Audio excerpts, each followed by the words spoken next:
नमस्कार।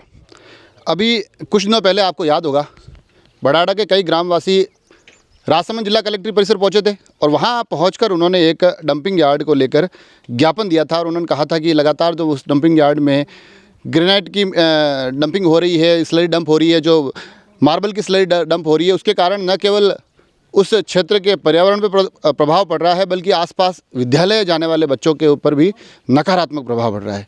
अब उसको लेकर आज हम मौके पर मौजूद हैं और आप देख पा रहे हैं तमाम जो ग्रामीण यहाँ मौजूद हैं, ये आज सुबह से ही यहाँ धरना दे रहे हैं और इस धरने के माध्यम से ये प्रशासन से ये आग्रह कर रहे हैं कि इस डंपिंग में जो अव्यवस्थाएं हो रही हैं उन अव्यवस्थाओं की तरफ थोड़ा ध्यान दिया जाए। साथ ही जो हमने यहाँ आकर बड़ाड़ा सरपंच से बात की, उनका स्पष्ट रूप से कहना है कि ये जो डंपिंग हो रही है इसको लेकर अलग अलग तरीके की कई अनियमितताएं बरती जा रही है। आवंटन को लेकर भी वो कुछ सवाल खड़े कर रहे हैं। तो साथ ही उनके सवालों के घेरे में आज एक दुर्घटना जो हुई है जहाँ पर कि एक बड़ी हानि होते होते बच गई है और जो बता रहे हैं कि एक ट्रेलर आ रहा था और वहाँ एक एक्सीडेंट हो गया। उस दुर्घटना का जिक्र करते हुए आखिर में वो ये बताते हैं कि इस डंपिंग के कारण आसपास की चल रही स्कूलों में बहुत बड़े पैमाने पर बच्चों पर नकारात्मक प्रभाव पड़ रहे हैं। और ये जो मैं मौके पर खड़ा हूँ, मैं आपको तमाम बातें सुनाऊंगा यहाँ की, मगर उससे पहले थोड़ा सा दृश्य दिखाना चाहता हूँ। ये पीछे की तरफ अगर आप मार्ग देखें तो ये मार्ग आज ग्रामीणों के द्वारा बंद कर दिया गया है। इसी मार्ग से ये तमाम गाड़ियों की आवाजाही होती थी, तो आज इस मार्ग को बंद कर दिया गया है और साथ ही ये चेतावनी भी दी गई है कि अभी ये हमारी शुरुआती कार्रवाई है प्रशासन का ध्यान आकर्षित करने के लिए, मगर प्रशासन से आग्रह है कि इस दिशा में थोड़ी सी गंभीरता से विचार करें, थोड़ी सी गंभीरता से इस डंपिंग के पूरे विवाद का निस्तारण करें। सुनिए आप क्या कहते हैं ग्राम पंचायत के सरपंच गणेश लाल कुमावत। सर, हमारी तो मांग ये थी कि सर हमारे डंपिंग यार्ड है वो हमारे ही ग्राम पंचायत का है। इस पे कुछ लोग, कतिपय लोग वहाँ पे आके जबरदस्ती ये यहाँ से मलबा निकाल रहे थे और मलबा डाल रहे थे। तो हमारी तो ये थी, हमने पहले प्रशासन को अवगत भी कराया था, लेकिन ज़्यादातर बड़े तरीके से हमारी बात नहीं सुनी गई, तो इसलिए हम यहाँ पे धरने पे बैठे हैं। और ये जो डंपिंग यार्ड है ये आरक्षित कर रखा है, ये कोई किसी को अलॉट नहीं कर रखा है। अगर अलॉट नहीं कर रखा है तो सर ये ग्राम पंचायत की ज़मीन बनी है और ग्रामवासियों की ज़मीन है, तो यहाँ पे हर कोई आदमी कैसे इस पर डंपिंग कर सकता है, यहाँ पे उठा सकता है। सर पास में ही आपके ये विद्यालय हैं, ये विद्यालय है, यहाँ पे इसी रोड से बच्चे आते जाते हैं और यहीं से ये लोग डंपर वाले भी आते हैं, तो बच्चों में बराबर डर बना रहता है। और सर मैं तो एक ये बात कहना चाहता हूँ सर, पूर्व में भी एक बाइट मैंने सुनी थी कि वो जो पुष्कर श्रीमाली जो बता रहे थे कि हमने इस डंपिंग यार्ड के चारों तरफ दीवार कर रखी है, हमने ये उसकी सुरक्षा कर रखी है व्यवस्थित। सर अगर आप पधारेंगे, अगर आपने देखा भी होगा तो यहाँ पर किसी सुरक्षा नाम की कोई चीज़ ही नहीं है। लेकिन पहली बात, वो होते ही कौन है जो वो करने वाला है? हमारी ज़मीन है, हमारे ग्रामवासियों की ज़मीन है, हम इस ज़मीन पर हम किसी को खनन न तो यहाँ पे डालने देंगे और न ये करने देंगे। हम ये चाहते हैं सर कि इसको निरस्त करवाना है, क्योंकि पास में आप देखी होगी सर बाबा कॉलोनी स्कूल है, वहाँ पर जो बच्चे जाते हैं छोटे छोटे बच्चे, उनमें मिट्टी उड़ती है, वो मिड डे मील जो खाना खाते हैं उसमें वो मिट्टी जाती है। यहीं पर सेम कंडीशन है, यहाँ पर भी सेकेंडरी स्कूल है और प्राइमरी दोनों मर्ज की हुई है, तो यहाँ पर भी ये कंडीशन हो रही है। यहाँ पे बच्चे जाते आते हैं, ये रास्ते में इनका डर बना रहता है। आज परिजन यहाँ पे बैठे थे सर, अभी तो थोड़ा कम हो गई संख्या, उनके बच्चे की माता और पिताजी तो है, माता जी बैठी थी यहाँ पे। उन्होंने कहा कि अगर इस कंडीशन में अगर सुबह एक हादसा हो गया था, जो एक वहाँ से ट्रेलर आ रहा था और ट्रेलर के एक जा रहा था, एक लेडीज़ थी, एक लड़का था और एक छोटी बच्ची थी उसके साथ में, तो उसके टक्कर मारी जो वो गिर गया। संयोग ये अच्छा रहा कि वो उस दूसरी तरफ गिरा, जिस तरफ डंपर था उस तरफ नहीं गिरा, बाकी जन हानि हो सकती थी। तो सर हम यही चाह रहे हैं, बच्चे ये सब, इनके अभिभावक भी ये कह रहे हैं कि हम इस कंडीशन में बच्चे को नहीं भेजेंगे। ये तो सर पहले से ही वो कह रहे थे, लेकिन आज जो हादसा हो गया, अब जैसे ये आप हादसा हुआ, आप धरने पर बैठे थे ना, अब ये खाई खुद गई, अब क्या आगे क्या करेंगे?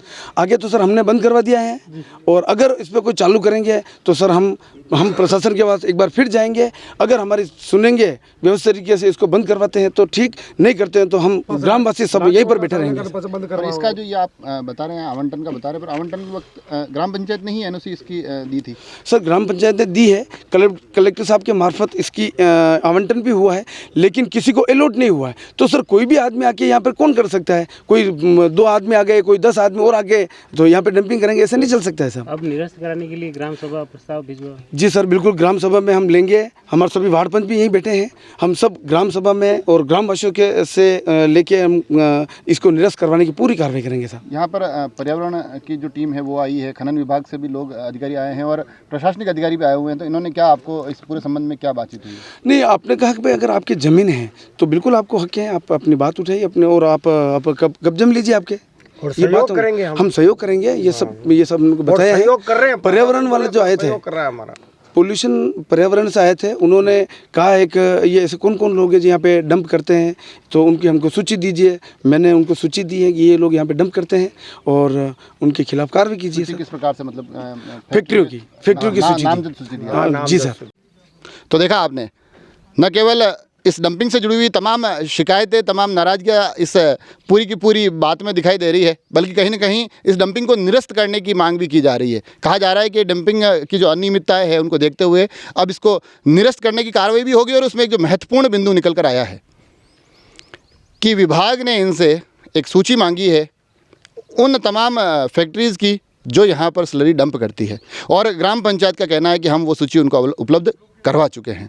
तो अब ये भी देखने वाली बात होगी कि आखिर इस प्रकरण को लेकर अब जो पूर्व में डंपिंग यहाँ हो चुकी है उस दिशा में क्या इस सूची के माध्यम से कार्रवाई होती है।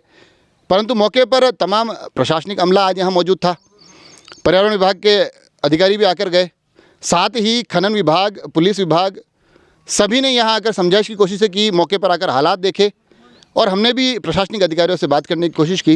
राजसमंद तहसीलदार इस पूरे प्रकरण पर क्या कहते हैं?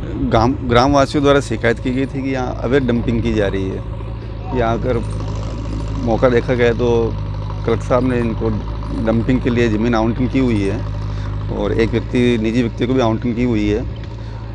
क्योंकि ये चारागाह में से होके डंपिंग के लिए ले जा रहे थे, तो इनको सरपंच साहब को कह करके रास्ता बंद करवाया गया। और स्कूल की ज़मीन है, स्कूल की ज़मीन से आगे इसको खाई खुदवा कर बंद करवा दिया गया है।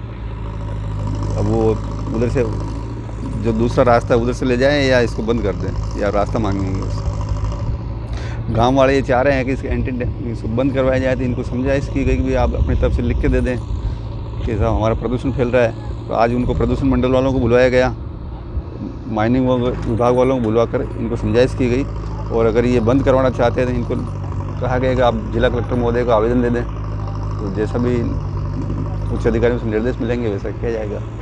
धरने से उठ गए? हाँ, धरने से जो इनका विरोध था उसको समझाइश कर दी गई है, तो ये अब उठ गए। तो देखा आपने, ये पूरा प्रकरण हम जिला कलेक्ट्रेट परिसर से धरातल तक कवर कर रहे हैं। हमने जब जिला कलेक्ट्रेट परिसर में तमाम लोग आए तो वहाँ पर भी इनका आक्रोश दिखाया, तो वहाँ दूसरे पक्ष से भी बात की। हम पुष्कर श्रीमाली से भी मिले, उन्होंने भी बताया, अपना पक्ष रखा, उन्होंने अपनी तमाम बातें बताई। मगर आज विवाद उस कलेक्ट्री के परिसर से, उस गलियारे से बाहर निकलकर अब गांव के गलियारों तक आ गया है। कलेक्ट्री की उस पोर्च से लेकर गांव के इस धरातल तक पहुंच गया है, और आगे आंदोलन की चेतावनी भी आप देख ही चुके हैं। किस प्रकार से बताया जा रहा है कि अगर स्थितियां नहीं सुधरती है तो एक आंदोलन भी किया जाएगा। हालांकि हम कोशिश करेंगे कि दूसरे पक्ष तक भी पहुँचे, उनसे भी जाने कि आखिर अब ये ग्रामीण जहाँ धरना देकर पुरजोर मांग कर रहे हैं, पीछे जो जेसीबी है उसके माध्यम से आप समझ सकते हैं कि किस प्रकार से मार्ग बंद कर दिए गए हैं। तो अब हम दूसरे पक्ष से भी जानेंगे कि आखिर अब उनके पास क्या मार्ग बचे हैं। आप सभी लोग जुड़े रहें राजसमंद एक्सप्रेस से। धन्यवाद।